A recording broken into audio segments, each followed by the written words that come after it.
Sir अभी हाल में प्रधानमंत्री बहुत सक्रिय हुए। वीर बालक दिवस मनाया जाने लगा, जो नेहरू के नाम पर फर्जी तरीके से बाल दिवस था, उसे उन्होंने चेंज किया गुरु तेग बहादुर जी के बलिदानी बेटों को लेकर के। और हाँ खालसा पंथ की स्थापना को लेकर के लाल किले की प्राचीर पर प्रधानमंत्री ने जो अद्भुत वो नजारा था, वो लाजवाब था। सिखिज्म को जिस तरह से एक तरह से ये माना गया कि भारत की एक तरह शक्ति पर, कुछ एक आर्मी मैन ने भी, मैंने उसको साझा भी किया था कमेंट्स को, उन्होंने कहा 28 साल मैंने सेना को दिया है और जितने मैंने सिख सैनिकों के साथ, मैं सिखों के साथ रहा हूं, उनके अंदर कूट कूट करके राष्ट्रवाद भरा हुआ है, राष्ट्रभक्ति भरी हुई है।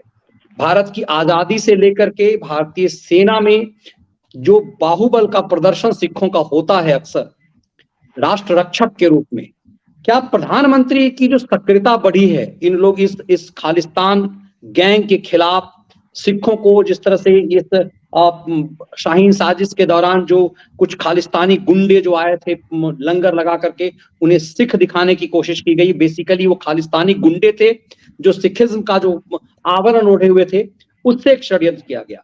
ये कैसा मेल जिहादियों और खालिस्तानियों का कि जिसने जिस जो जो जिसके बर्बादी से बचाने के लिए सिखिज्म शुरू हुआ।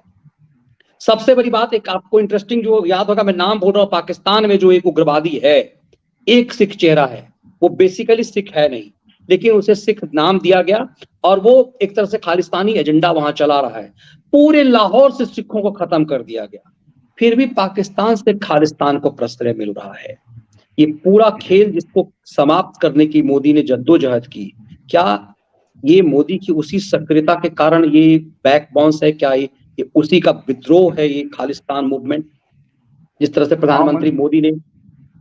जी मनीष जी, हम बता दूं कि भाई 2008 में मुझे उसकी पुष्टि हुई थी। मेरे एक मित्र कश्मीरी पंडित, वो लखनऊ में रहते हैं, तो उनका वो छोड़ के आ गए थे। वो उनकी भाई की यहाँ नौकरी लगी थी, वो वहां से पलायन करके नहीं आए थे, पहले आ गए थे, पहले से रहते थे। तो वो बताते कि उनके चाचा ताऊ सब रहते थे, बाद में 1990 में उनको सबको छोड़ के वहां से भागना पड़ा।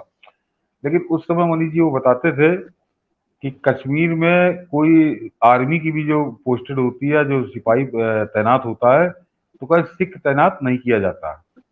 तो हम पूछा कि क्यों नहीं किया जाता? कहें तुम कभी जाना घूमने, वहां देखना कि जहां भी आर्मी मिलेगी उसमें सिख जवान नहीं मिलेगा।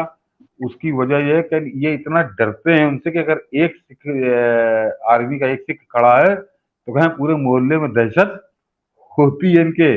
और इन्होंने ये मांग की थी जिसको कांग्रेस ने मान लिया था मनीष जी। तो वहां पे आर्मी में जो सिख मतलब सिख रेजिमेंट वहां ये तैनाती नहीं करते थे, ताकि वो जो श्रीनगर के हैं वो बड़ा प्रसन्न रहे, उनको भय ना लगे, वो इतना भयभीत ये रहते थे। तो ये तो स्थिति। और दूसरा मनीष जी, कट्टरवाद वाली जो है, जो कट्टरवाद इन्होंने पैदा किया, खासकर अमृतपाल जैसे लोग पैदा कर रहे हैं, जिसको ये अकाली दल जैसा दल अब बढ़ाता है।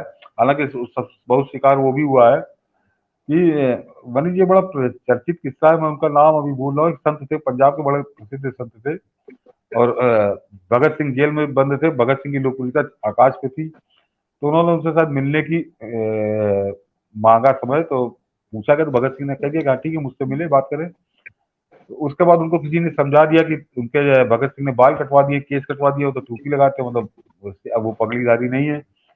तो संत नाराज हो गए, उन्होंने मना कर दिया कि नहीं, मैं ऐसे आदमी से नहीं मिलूंगा। भगत सिंह को पता चला कि भाई उन्होंने मना कर दिया क्योंकि आपने बाल कटवा लिए। तो उन्होंने, भगत सिंह ने मनीष जी चिट्ठी लिखी संत को, कहें आप नहीं, कहें गुरुओं की परंपरा का तो मैं निर्वहन कर रहा हूँ, मैं उस परंपरा को निभा रहा हूँ। कहें गुरुओं ने तो आप मुझसे केस कटाने पे नाराज हैं, मैं गुरुओं की उस परंपरा का निर्वहन कर रहा हूँ जहाँ देश के लिए सर कटा दिया जाता है, मैं सर कटाने जा रहा हूँ, आप केस के लिए। तो खैर वो भी संत जो थे वो कोई प्रायोजित नहीं थे, उनको जब वो जवाब लगा फिर वो जाके मिले थे भगत सिंह से, वो बहुत उन्होंने अपना स्नेह दिया। तो ये सोच थी, ये एक दौर था जिसको मैंने कहा था अंग्रेजों ने शुरू किया। भगत सिंह से उनको डर लग ही रहा था, इसीलिए उन्होंने जब खेल शुरू किया, बाद में आके कांग्रेस ने तो फिर उसको फिर बहुत जहरीला बना दिया। ये केजरी अब उसकी मौज ले रहा, कांग्रेस चूंकि खत्म हो चुकी है, वो खेल खेलने लायक नहीं रह गई, तो अब उसका पूरा एक तरह से कमान जो है केजरीवाल ने संभाल ली है, और ये और ज्यादा भयानक और भोले तरीके से उसको खेल रहा है। बिल्कुल सर, पंजाब के प्रति हमारी रिस्पॉन्सिबिलिटी है, क्योंकि वो बॉर्डर स्टेट है और वीरों की गाथा लिखने वाला स्टेट है, और सिख चूंकि सनातन के सबसे बड़े रक्षक के रूप में है, और उनकी साख खराब ना हो, यदि कुछ लोग गुमराह हो रहे हैं तो हम और सतीश जी, हमारा प्रयास छोटा सा यही है कि उन्हें गुमराह होने से बचाया जाए, क्योंकि भारत को सुदृढ़ करने में, सनातन को बचाने में सिखिज्म की बहुत बड़ी भूमिका रही है, और हम सब उसका सम्मान करते हैं।